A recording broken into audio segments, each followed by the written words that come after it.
প্রবরণ ভূমি দাদারা মায়েরা, আমার আদরের ভাই ও বোনেরা, আজকের এই বিশেষ মহতী সভা যা পরম দয়ালের 136তম জন্ম মহামহোৎসব, এতে আচার্য নির্দেশিত হয়ে এখানে আপনাদের মাঝে উপস্থিত থাকতে পেরে নিজে খুব ধন্য এবং কৃতজ্ঞতার্থ বোধ করছি। দয়ালের পায়ে আপনাদের সবার মঙ্গলের জন্য, ইষ্টপ্রাণ সুস্থ সুস্থ জীবনের জন্য প্রার্থনা করে দু চারটা কথা বলতে চাই। উৎসব মানেই হচ্ছে উৎসমুখী অনুষ্ঠান। আমরা যদি উৎসমুখী হয়ে না থাকি তাহলে আমাদের জীবনের প্রতি পদে বিভ্রান্তি আসে, ভ্রান্তি আসে, ভুল ত্রুটি হতে থাকে। ভুল চরণায় পরিচালিত হয়ে আমরা দুঃখ কষ্ট পাই, দুর্দশা দুর্গতিতে পড়ি, নানা রকম বাধা প্রতিবন্ধকতা আমাদের সামনে এসে পড়ে। ঠাকুর বলেছেন যে উৎসব যদি মুখী না হই, তবে আমরা যদি বিকেন্দ্রিক হই, ভ্রান্তি এলো সেই উৎস বিমুখ চলন বলন বসলো পেয়ে যাই। তাই উৎসমুখী হওয়ার জন্যই আমরা শ্রীধাম ঠাকুর বাড়িতে ছুটে যাই, আচার্য সঙ্গ করি এবং প্রবীণ গুরুভাতাদের সঙ্গ করি, আমরা সৎসঙ্গ করি, বিভিন্ন সময় আচার অনুষ্ঠান করি, মাঝে মধ্যে আজকের মতো উৎসব করি এবং উপযোজনা কেন্দ্রে নিজেকে জাগৃত করতে এবং অন্যান্য গুরু ভাইদের মধ্যে ঠাকুরকে ছড়িয়ে দিতে আমরা যাই। আর উৎসব সম্বন্ধে প্রয়াত আচার্যদেব শ্রী শ্রী দাদা পূজ্যপদ দাদা বলতেন, উৎসব মানে হচ্ছে ভজন, ভোজন, যাজন ও দীক্ষা। তো ভজন তো আপনারা শুরু করেছেন সেই সকালে নহবত থেকে, সেই ভক্তি সঙ্গীত থেকে, সেই কীর্তনাদি থেকে, সেই শিশুদের সেই অনুষ্ঠান, তারপর সেই যুবকদের সেই মিটিং, তারপরে এখন মাতৃ সম্মেলনের অপেক্ষায় আছেন মায়েরা। বুঝতে পারছি কিছুটা অধৈর্যতা আমরা সৃষ্টি করছি, আর একটু সময় পরে মাতৃ সম্মেলন শুরু হবে। তাই ভজন চলেই আছে। আর ভোজনের কথা কি বলবো, আমরা হয়তো বিশিষ্ট অতিথি হয়ে এসেছি, নানা রকম ভিআইপি খাবার টাবার পেয়েছি, ভোজন হয়েছে, কিন্তু দেখলাম যে আনন্দবাজারে যে মহাপ্রসাদ হয়েছে সেটা অতুলনীয়, স্বাদে গন্ধে অপূর্ব। সেটা ভোজনও হয়েছে, যাজন কার্য চলছিল। আমি এসে সে ভাইদের খবর করলাম যে তারা ডিপি ওয়ার্ক, দীক্ষাপত্র সমীক্ষা, যেটার আসল ওর কথা হলো, ভেতরের কথা হলো দুয়ারে পরম পিতার ওয়ার্ক, দুয়ারে পরম পিতাকে পৌঁছে দেওয়ার যে কাজ, যে আন্দোলন, সেটা কেমন ভাবে চলছে। আর গত বছর আলোচনা হয়েছিল যে একটা ফর্ম, সে ফর্ম হয়েছিল, ছাপানো হয়েছিল, ওদের দীক্ষিত গুরু ভাইদের নামে ছিল। তো তখন আমরা আলোচনা করেছিলাম যে ও দীক্ষিত ভাইরা যারা আসেন এখানে কি কৌতূহল নিয়ে, কি অনুসন্ধিৎসা নিয়ে ঠাকুর বাড়ি উৎসবে আসেন, তাদের থেকে একটা জেনে নেওয়ার প্রচেষ্টা, রিমার্কস, একটা মন্তব্য, যাতে আমাদের খুঁজে বার করতে পারি তাদের আন্তরিক চাহিদা কি। কাউকে যদি হাসাতে হয়, মাথায় যদি কাতুকুতু দেই, পায়ে যদি কাতুকুতু দেই, সে হাসে না। তাকে তার বগল তলায় কাতুকুতু দিলে তবেই সে হাসে, কিন্তু বগল তলাটা খুঁজে পেতে হবে, বার করতে হবে। তাই অদীক্ষিত লোকেরও যে জায়গাটা সংবেদনশীল, দুর্বল, সেটা যদি আমরা মেলামেশার মাধ্যমে, আলাপ আলোচনার মাধ্যমে বের করতে পারি, তাহলে তার সেই রন্ধ্র দিয়ে, সেই পথ দিয়ে আমরা পরম দয়ালকে প্রবিষ্ট করতে পারি, সেটা বলছিলাম। কিন্তু ডিপি ওয়ার্ক খুব বিশালভাবে চলেছে। অনেককেই দেখেছি এই নিয়ে আছেন, অনেক দাদারা ভাইরা সারাদিন মতো ছিলেন, তাই দীক্ষার প্রয়াস চলেছে এবং তার ফলস্বরূপ দীক্ষা হয়েছে। আমি জানি না পূজনীয় টিঙ্কু দাদা খুশি হয়েছেন কিনা। তিনি বলেছিলেন 50 জনের ষষ্ঠী হোক, আমার দেখেছি 50 জনের চেয়ে অনেক বেশি লোকের ষষ্ঠনী হয়েছে এবং দীক্ষা হয়েছে শত শত। আমি নিজে ব্যক্তিগতভাবে খুশি হয়েছি যে টিঙ্কু দাদা আমার মাধ্যমে অনেককে দীক্ষা ষষ্ঠনী দিয়েছেন এবং আমি ভেতর ভেতর তৃপ্ত যে তিনি আপনাদের সেই অ্যাক্টিভিটিস কার্যক্রম দেখে তিনি খুশি হয়েছেন। তাই উৎসবটা সাফল্যমণ্ডিত হয়েছে, সব দীক্ষার সব পার্ট ফুলফিল হয়েছে। এখন ঠাকুরের কথা বলা, ঠাকুরের কথা বলা মানে কি? ঠাকুর মানে ভালোবাসা, ঠাকুর মানে প্রেম, ঠাকুর মানে প্রীতি, ঠাকুর মানে সহানুভূতি, সহমর্মিতা, ঠাকুর মানে অনুকম্পা। অতি মানবিক কতগুলো গুণ পৃথিবীতে আছে, সব একসঙ্গে করে দিয়ে যদি জড়ো করে সরস্বতী মাকে লিখতে বসিয়ে দেই এই মহাসাগরের জলের সমান কালি দিয়ে, তাও ঠাকুরের এই ঠাকুরত্বের কথা বলে শেষ করা যাবে না। কিন্তু স্বল্প সময়ে যেটুকু ঠাকুরের দয়ার আস্বাদন আমিও আপনি পেতে পারি তাই আলোচনা করব। যে ঠাকুর পরম প্রেমময়, এক কথায় বলা হয় যে পরম প্রেমময় এই বিশেষণে তিনি অভিহিত হয়েছেন। কেন হয়েছেন? ঠাকুর যখন পৃথিবীতে এসছেন, পৃথিবী হিংসাদীর্ণ, অত্যাচার, অনাচার, পাপাচার, বেবিচারে ছেয়ে গেছে। তার মধ্যে তিনি তার সবচেয়ে বড় নীতি যেটাকে হাতিয়ার করে নিয়েছেন সেটা প্রেম। কারণ আমি বললাম হিংসাদীর্ণ পৃথিবী, হিংসা একটা জীবাণু, বিশেষ জীবাণু, ঘুরে ঘুরে পৃথিবীকে খাচ্ছে, মানব জাতিকে, মানব সভ্যতাকে ধ্বংসের সামনে করে দিয়েছে। হানাহানি, মারামারি, কাটাকাটি, হিংসা, সবটা মিলে হিংসা। তাই একটা জীবাণু যদি শরীরে ঢুকে সেটাকে মারতে হলে লাগে আরেকটা জীবাণু নাশক। হিংসাকে মারতে যদি আরেকটা হিংসা লাগিয়ে দেওয়া যায়, ঠাকুর বলেছেন হিংসাকে হিংসা করে অহিংসা, কিন্তু ঠাকুরের প্রকার দেওয়া আছে কিভাবে হিংসাকে সেই নিরোধ করা যায়। বিরোধ করতে বলেননি, কিন্তু মেইন কথা হচ্ছে যে হিংসার যে বিরোধী যে হাতিয়ার, সেই হাতিয়ার, সেই তার জাদু, প্রেমের জাদুদণ্ড বুলিয়ে প্রেমের জাদুকর শ্রী ঠাকুর এই প্রেমকেই পৃথিবীতে ছড়িয়ে দিলেন।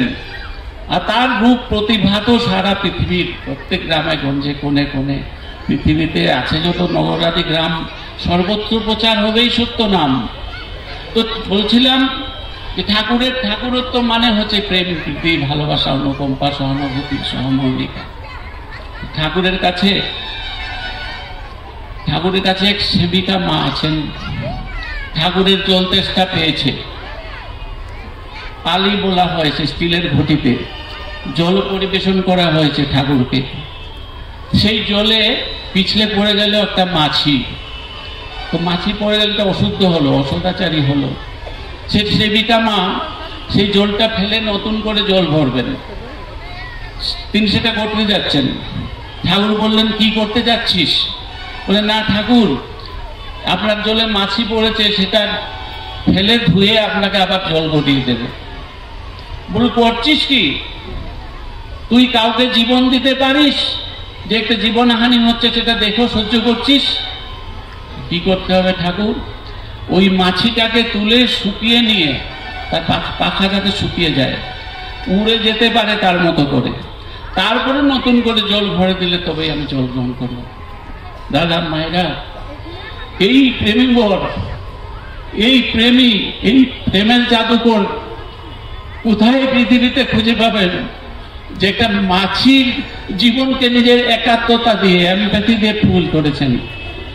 তার ঠাকুর সর্বানুভব আমাদের প্রতি প্রত্যেকের অনুপরমাণু কোষের যে টেমপ্লেট, তার যে একটা রূপ, সেই মোহরটা ঠাকুরের প্রতি সত্তায় রয়েছে, কারণ তিনি পরম সত্তা। ঠাকুরের কাছে একজন এলেন, ওনার অনেক দিনের পেটের ব্যথা, 25 বছর ধরে ব্যথা আর কমে না। ঠাকুর সব শুনলেন, সহানুভূতি দিয়ে, অনুকম্পা নিয়ে বললেন যে থানকুনি পাতার রস 1 গ্রাম করে, মানে 15 ml করে 1 গ্রাম করে সকাল বিকাল সেবন করবে, দীর্ঘদিন ধরে করে যাবে, পরম পিতা ধরে সেরে যাবেন। সেই দাদাটি হাত জোর করে বলল ঠাকুর আমি তো থানকুনি পাতা চিনি না। এই কথাটি শুনে পাশের একজন সেবক রাগত স্বরে বললেন, ঠাকুর কি তোমাকে আবার থানকুনি পাতাও হাতে পৌঁছে দেবেন? ঠাকুর সেই ব্যথায় ব্যথিত হয়েছিলেন সেই রোগীর, তার চেয়ে বেশি তিনি ব্যথিত হলেন তার যে সেবক সেই ধমকে দিল সেই আত্মকে, সেই রোগীকে এইসব কটু কথা বলে। বলল সে তো এসছিল শরীরের কষ্ট নিয়ে, আর তুমি তার সঙ্গে যোগ করে দিলেন তার মনেরও কষ্ট। সেই কষ্ট নিরসনের জন্য তুমি তাকে সঙ্গে নিয়ে যাও, নিয়ে যে দেখাবে থানকুনি পাতা কিরকম হয়। আর আমি যেভাবে বলেছি যে থানকুনি পাতা রস করে কিভাবে খেতে হয় সেটা বুঝিয়ে দেবে। তাহলে তোমার এই যে দুষ্কর্ম, তুমি যে তার মনে ব্যথা দিলে তার প্রায়শ্চিত্ত হবে, তুমি পুনরায় চিত্তে গ্রহণ করবে। এই হলেন যে সেই ঠাকুর। শুধু কি মানুষের মধ্যে তার প্রেম সীমিত? গাছপালা, পশু পাখি, জন্তু জানোয়ার যা কিছু, এই যে আমরা যে 5-7 কোটি সৎসঙ্গী, ঠাকুর কিছু তাদেরই দয়া করেন।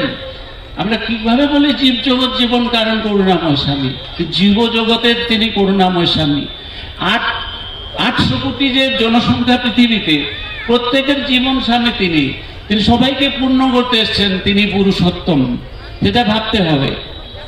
সে ঠাকুরের একজন সেবক, সে বঙ্কিম রায়, আপনারা নাম শুনেছেন, পাবনার সময় থেকে ঠাকুরের নিত্য সঙ্গী এবং অহরহ ঠাকুরকে সেবা দিয়ে ধন্য হয়েছেন। তিনি ঠাকুরের যখন স্ট্রোক হয়েছিল, স্ট্রোকের পরে ওনাকে হাঁটানো প্র্যাকটিস করা হয়, হাঁটানো অভ্যাস করা হয়। ঠাকুরকে নিয়ে সেই ঠাকুর বাড়ি পার্লারের সামনে যে প্রাঙ্গণ আপনারা দেখেছেন, সেগুলো সেই সময় সেরকম ছিল না, যে নাটমণ্ডপ টণ্ডপ ছিল না। একটা বেল গাছ ছিল, তো বেল গাছ সজনে গাছ আপনারা দেখেছেন না? বেলগাছ সজনে গাছ, বেলগাছ সজনে গাছ তার শেকড় বেয়ে উঠে মাটির উপরে।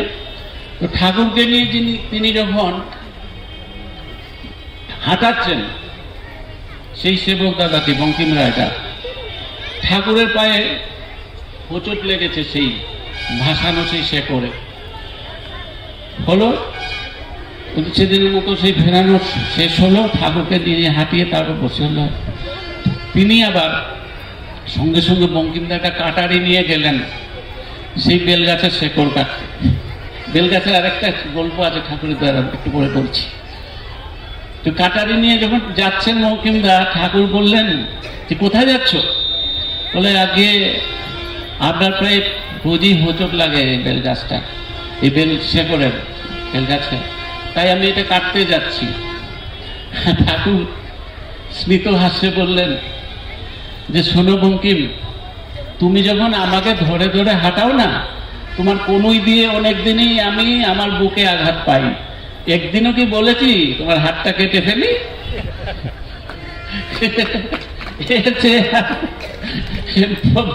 বাস্তব প্রেমের কথা এবং সেই যে একাত্মতা বললাম, যে কীট পতঙ্গ, গাছপালা, আরো জীবজন্তু, সবার তিনি জীবজগৎ জীবন কারণ। তো সেটার ব্যাপার আছে। সে ঠাকুর বাড়িতে তখন তাসু, এখন তাসু নেই, একটা বিশেষ ধরনের তাবু, এই কাঠের ঘর, তার উপরে ছাউনি, ঠাকুরের আদেশে এখন যেটা নাটমণ্ডপ আচার্যদের বসেন যেখানে, সেখানটাই ছিল সে তাসুর ঘর। তো ঠাকুর সেখানে বসে আছেন, এটা হলো একটা অঙ্ক। সেই দিনের বেলা সেই পাশেই একটা গোয়ালপাড়া আছে, ওখানে এক মা, মানে আপনারা দেখেছেন তো যারা বাইরের দুনিয়ায়, যে পাঠাপাঠি সেই অনেকগুলো ব্রিড করে পাঠাপাঠি জন্মানো হয়, ছাগলের ছানা। তো একটা পাঠা বড় ছোড়ো হয়েছে, সেই পাঠাকে মাটা নিয়ে সেই রিকিয়া হাট, সেখানে পাঠা বিক্রি হয়, সে বিক্রি করে দেয়। একটা মাত্র সন্তান ছিল সেই পাঠি মায়ের, সেই ছাগল মায়ের। সে তার সুরে কান্না শুরু করলো বাচ্চাকে দেখতে না পেয়ে। সারাদিন কাঁদলো, সন্ধ্যাতে কাঁদলো। সেই বাচ্চা তো আর আসে না, কেউ এনে দেয় না, কে দেবে? 1000 টাকার লোকে বিক্রি করে দিয়েছে বাজারে। সেই ছাগলি মা কেঁদে কেঁদে হাজির হয়ে গেল সেই তাসুর সেই পর্দার সামনে। সেই ঠাকুরের সামনে এসে কাঁদতে শুরু করলো চোখের জল ফেলে। এটা বাস্তব কথা, গাল গল্প না।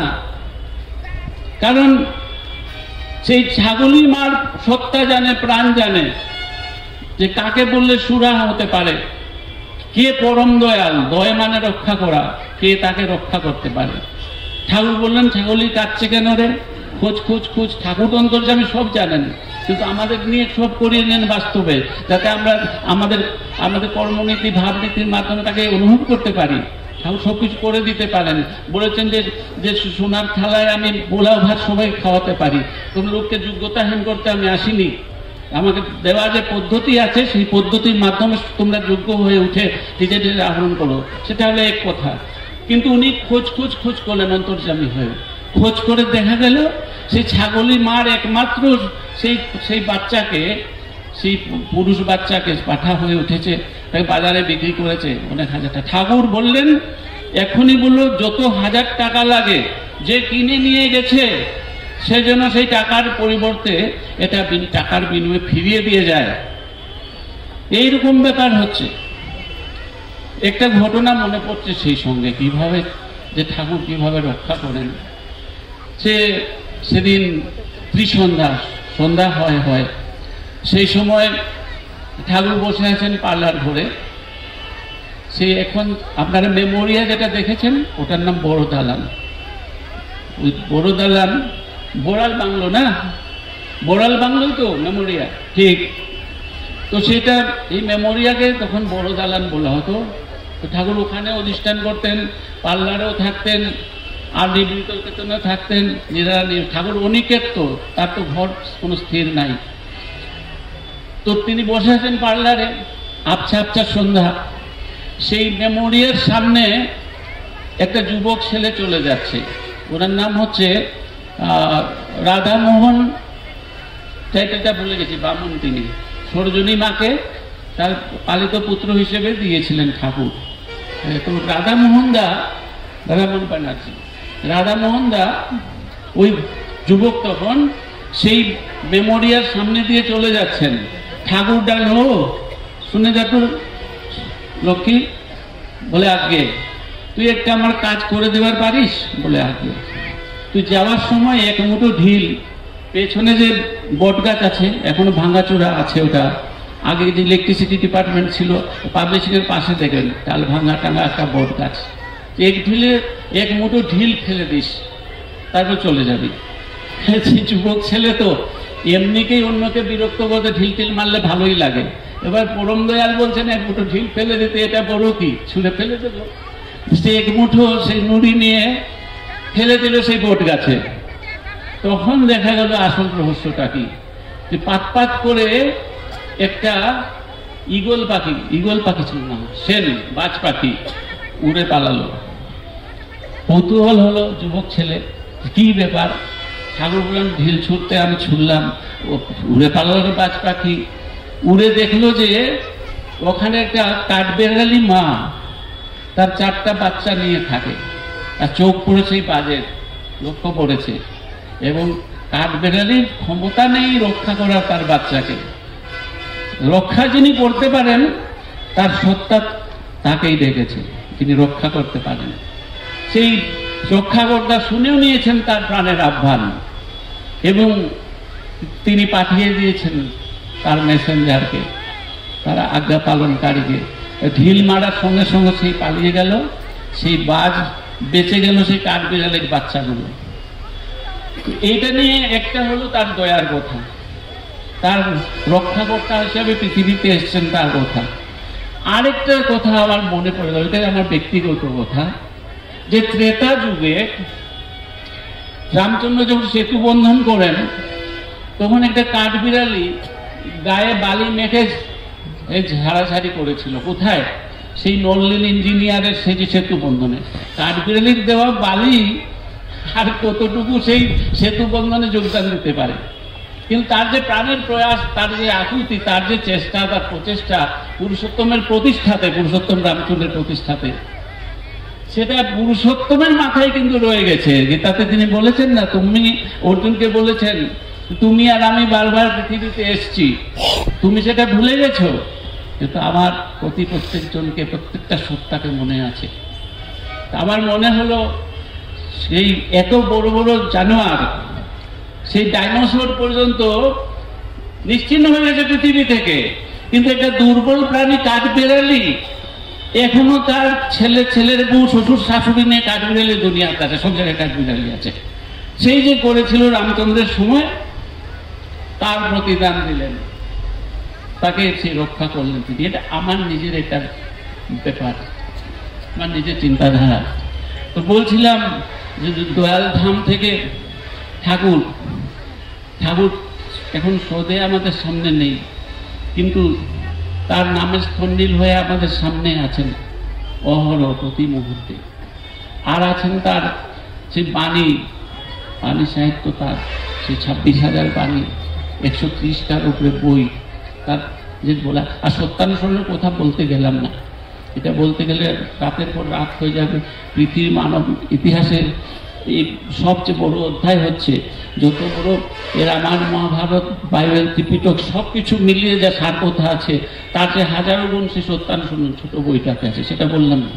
আমি বলছিলাম যে এত পুস্তক পুস্তিকা বাণী, তার মাধ্যমে তিনি আমাদের মাঝে জাগ্রত আছেন। তিনি জাগ্রত আছেন বিশেষভাবে তার আচার্য পরম্পরা, আচার্য সূত্রের মাধ্যমে। যে তাদের কাজ হচ্ছে, আমি যেটা বলছিলাম, শান্তিদাও বলছিলেন যে নিজে রক্ষা পেতে হলে, শান্তি পেতে হলে, যে দয়ালের কাজ, দয়ালের যে কর্মযোগ্য, সেটার মাধ্যমে যদি আমরা প্রতি দ্বারে দ্বারে না পৌঁছাই এবং সেই সৎনাম যদি দ্বারে দ্বারে পৌঁছে না দিই, যে সৎ দীক্ষা তুই এক্ষুনি নে, ইষ্টেতে রাখ সম্প্রীতি, মরণতরণে নাম জপে কাটেও কাল জম্ভীতি। তো ঠাকুর কখনো মরণের কথা বলেছেন? সবসময় জীবনের কথা বলেছেন। এই বাণীতে মরণের কথা উল্লেখ করলেন কেন? শান্তিদা বলছিলেন, এই যে আপনাদের সামনে যে করোনা এসেছিল, আপনাদের সামনে করোনা এসেছিল, সেই মারণশীল রোগ সারা পৃথিবী ব্যাপী তার যে প্রভাব বিস্তার করে গেল। আমাদের অনেক গুরু ভাইকেও হারিয়েছি, তার কয়েক লক্ষ কোন অন্য লোক মরেছে, সেটা অন্য কথা। কিন্তু এই যে বিভীষিকা, এই যে দুর্গতিময় দুর্দশাময় সময় পৃথিবীতে আসছে, ঠাকুর কিন্তু 120 বছর আগেই তার নির্দেশ, তার ইঙ্গিত, তার ইশারা দিয়েছিলেন। আমরা নড়ে চড়ে বসিনি, শুনিনি তার কথা। কিন্তু সরকার বাহাদুর যখন বললেন যে হাঁচি দাও, সেই মাছ দিয়ে কাঁসো, মাছ দিয়ে ঢাকো, ঘেঁষাঘেঁষি লোকেশন করবে না, যেখানে সেখানে যাবে না, যা তা খাবে না, পরিষ্কার পরিচ্ছন্নভাবে পায়খানা পেচ্ছাপ করবে, মানে সদাচারের কথা যখন ঠাকুর বলেছিলেন শুনেনি। কিন্তু সরকার বাহাদুর যখন বলল, তখন দুর্দশাতে কাবু যখন বৃত্তি কাবু তাই বাঁচার টানে মানুষ তখন বিধির পানে ধায়, মানে ঠেলার নাম বাবাজি, নড়ে চড়ে বসেছে, খেয়াল করবেন। কিন্তু রক্ষাকর্তা কিন্তু ভ্যাকসিনটা কিন্তু আগেই দিয়েছিলেন। এই শান্তিদা বলছিলেন, যিনি বৃত্তি প্রবৃত্তির ঊর্ধ্বে, বৃত্তাদেশ যিনি, তিনি সদ্গুরু হতে পারেন। যে কোনো গুরু সদ্গুরু হতে পারে না। আর সদ্গুরুর সঙ্গে আমাদের যে সম্পর্ক, এটা জন্ম জন্মান্তরের, এই জন্মেই শেষ না। কিন্তু এই করোনা কথা বললাম, করোনার ভ্যাকসিনেশন এসছে, সেটা ফুল প্রুফ না। করোনা ভ্যাকসিন নিয়েও করোনা হয়, অনেকের হয় না, তার ভালো এফেক্ট আছে। হাত জোর করে ডাক্তার হিসেবে বলছি, আপনারা কিন্তু ভ্যাকসিন ট্যাকসিন নেবেন, এটা অন্য কথা। কিন্তু এটা 6-8 মাসের জন্য কার্যকরী। কিন্তু সদ্গুরুর দেওয়া যে সৎনাম, সৎ মন্ত্র, সে যজন যাজন ইষ্টভীতি সস্তুনি সদাচার, এটার মাধ্যমে যে প্রতিষেধন, এটা শুধু এই জন্মে স্থায়ী না, জন্ম জন্মান্তরে তার প্রভাব আমাদের মধ্যে থাকবে। এটা মনে রাখবেন। মাত্র 20 মিনিট সে দীক্ষার আসনে বসে কি সৎনাম, সৎমন্ত্র, যে ইষ্টভীতি করার যে যে যে রাস্তাটা আমরা পেয়েছি, এটা এই গেট ধরনের আমরা প্রতিষেধন পেয়েছি। আর করোনার ভ্যাকসিনেশন শুধু করোনার থেকে আমাদের রক্ষা করে, কিন্তু সদ্গুরুর দেওয়া যে ভ্যাকসিনেশন, তার যে ভাবনীতি, সেটা আমাদের জীবনের প্রতি প্রত্যেকটা পদক্ষেপে, প্রত্যেকটা দুর্গতি দুর্দশা থেকে আমাদের জন্ম জন্মান্তর রক্ষা করে। তিনি সেই ভ্যাকসিন নিয়ে এসছেন, যে সৎমন্ত্র নিয়ে এসছেন, সৎনাম নিয়ে এসছেন। আমরা সৎমন্ত্র সৎনাম নেব কেন? কারণ বারে বারে ঠাকুর এসছেন, শ্রীহরি হয়ে এসছেন। সেই মৎস্যকর্ম করণী সিংহ বামন শৈরম, রামকৃষ্ণ বুদ্ধ যিশু মোহাম্মদ রূপায়তম, চৈতন্য রামকৃষ্ণ শ্রী পুরতম পুরাতনী পুরায়ণ। সেই মৎস্যবতার থেকে যুগে যুগে তিনি এসেছেন আমাদের রক্ষা করতে, আমাদের প্রয়োজনে। পরবর্তীকালে মানুষ হিসেবে এসেছেন, আমরা তার সঙ্গে যুক্ত হয়েছে কিভাবে? হরি হিসেবে যখন এসছেন আমরা হরি হরি হরি নাম করেছি, তখন সেই শ্রেণীর নাম ছিল। তখন পাপাত্মা দুরাত্মা এসব দুনিয়াতে ছিল না, দুর্নীতি হরি হরিতে যথেষ্ট। কম শক্তির নামেও চলে গেছে, মরার পরে হরি বল এখনো বলে। তারপর মর্যাদা পুরুষোত্তম রামচন্দ্র হয়ে এসছেন, এখনো যে সতরাম প্রচারিত হয়েছিল সে রাম রাম হরে রাম শ্রীরাম জয় শ্রিয়া রাম আপনারা দেখতে পারেন চলছে। ত্রেতা যুগের ব্যাপারটা বন্ধ হয়নি। দাপর যুগে শ্রীকৃষ্ণ হয়ে এসছেন, হরে কৃষ্ণ হরে হরে এখনো গাই, আমরা কৃষ্ণ নাম এখনো গাই।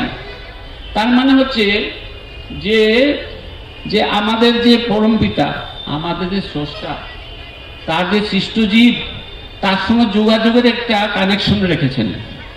আমরা মোবাইল কিনি না, মোবাইল যত দামি হোক 50,000 1 লাখ, সেই অ্যাপল কোম্পানির 2 লক্ষ টাকার সে মোবাইলটা কিনে নিয়ে কথা বললে কিন্তু কেউ শুনবে না যখন পর্যন্ত সিম কার্ড না ভরি। আমাদের জীবনটা হচ্ছে সেই মোবাইল সেট। তার শরীর আছে, তার মন আছে, তার সত্তা আছে। আর শরীর মন সত্তাকে সর্বাত্মকভাবে যে সৎনাম জাগ্রত করবেন, উনি পৃথিবীতে বারবার আছেন। তো তার সঙ্গে সেই সিম কার্ডটা হচ্ছে সেই সৎনাম, সেই সৎ মন্ত্র, যার প্রভাবে একটু আগেই বললাম যে সৎ দীক্ষা তুই এক্ষুনি নে, ইষ্টেতে রাখ সম্প্রীতি, মরণতরণে নাম জপে কাঠে কাল জম্ভীতি। এবং গ্যারান্টি দিয়েছেন পুরুষোত্তম শ্রী ঠাকুর উপচন্দ্র। আর সৎনাম নিয়ে বলবো কি, ঠাকুর বলেছেন name is the mechanical form of vibration from which creation was created. আমরা যখন জলে আমাদের প্রথম সেই প্রোটিন অণুর মাধ্যমে জন্ম হয়, তখন যে ভাইব্রেশন, যে স্পন্দন প্রকৃতি থেকে জলে পড়েছিল, সেই ভাইব্রেশনের মাধ্যমে সেই বাতাসের নাইট্রোজেন, জলের H2O, হাইড্রোজেন ও অক্সিজেন এবং কার্বন, সেই জলের তল থেকে এই 4টা অণু মিলে সৃষ্টি হয়েছিল সেই অ্যামাইনো অ্যাসিড, যে জীবনের হচ্ছে প্রাক বস্তু, জীবনের একক সেই প্রোটিন, সেই অ্যামাইনো অ্যাসিড হয়েছিল সেই নাইট্রোজেন, অক্সিজেন, হাইড্রোজেন এইগুলোর সম্মেলনে। এইটা সম্ভব হয়েছিল শুধু সেই ভাইব্রেশন, সেই স্পন্দন দিয়ে, যে স্পন্দন হচ্ছে রাধাস্বামী। এবং এই যুগের লোক, এই কলি যুগের সম্বন্ধে যখন বলতে যাওয়া হয় না যে এই যুগের লোক কেমন, এই যুগটা কেমন, তখন বলা হয় যে সচ কহে তো মারে লাঠা, ঝুটা জগৎ ভুলায়, गोरस गली गली फिरे, छुरा बैठल बिगाए, साधु को बांधे चोर को छोड़े, पथिक को लगावे फांसी, धन कल जुग तेरा तमाशा दुख लागे और हंसी। हाँ, सच कहे तो मारे लाठा, लाठी मारे सत्य बोलले, सत्य कथा बोलले, झूठा जगत भुलाए। एमनी को ब्लाफ दीते थाकले चाय दुकाने बसे, चार दुकाনের অনেক গ্রাহক বেড়ে যায়, অনেকে থইনি টইনি চা ফ্রি দেয় সেই বক্তাকে, আরো বলতে থাকো আজগুবি কথা, শুনতে ভালোবাসে। ঠিক আছে, গোরস গলি গলি ফিরে, সুরা বৈঠল বিকায়। গোরস মানে দুধ, ভোজওয়ালা সকাল থেকে সন্ধ্যা অবধি প্রাণান্ত করে গলি গলিতে যায় দুধ নিয়ে। সব দুধ সন্ধ্যা অবধি বিক্রি হয় না, ফেটে ছানা হয়ে যায়, সেলাই করার উপায় নাই, ফেলে দিয়ে আসে। কিন্তু সেই জায়গাতে সুরা বৈঠল বিকায়। মদ যদি জঙ্গলে বসে বিক্রি করে, সাইনবোর্ড নাও দেয়, এত ভিড় হয় যে সবাইকে সে মদ সাপ্লাই দিতে পারে না। লাস্টের বদলগুলো সে মধ্যগুলো গালাগালি দিয়ে যায়। এটা কলেজের ব্যাপার। साधु को छोड़े, साधु को बांधे, चोर को छोड़े, पथिक को लगाए फांसी। ভালো লোককে বেঁধে নিয়ে যায়। রাস্তায় যেতে যেতে কেউ মোড়া পড়ে আছে মার্ডার হয়ে, তার কেউ খোঁজ খবর করছে না। কিন্তু এক সাধু বাবা, এক ধর্মাত্মা পুরুষ যাচ্ছে, মা মা বলে চেঁচাচ্ছে, জল জল বলে চেঁচাচ্ছে। কমন্ডলু থেকে তিনি ঘটি থেকে জল দিলেন, সেই মরে যাচ্ছে মুমূর্ষু, সে খুন হচ্ছে, তার বুকের ছোড়া বিদ্ধ। তাকে দিচ্ছেন যখন, যে মেরেছে সে তো নদুয়ে গাঢ়, কখন পালিয়েছে, সে মেরে থাকে নাকি ওখানে। তো সাধু বাবা যেহেতু জল দিচ্ছে, সাধু বাবাকে ধরে নিয়ে ফাঁসি দাও, ওই মেরে হবে। এইটা কলিযুগের সেই নিদর্শন।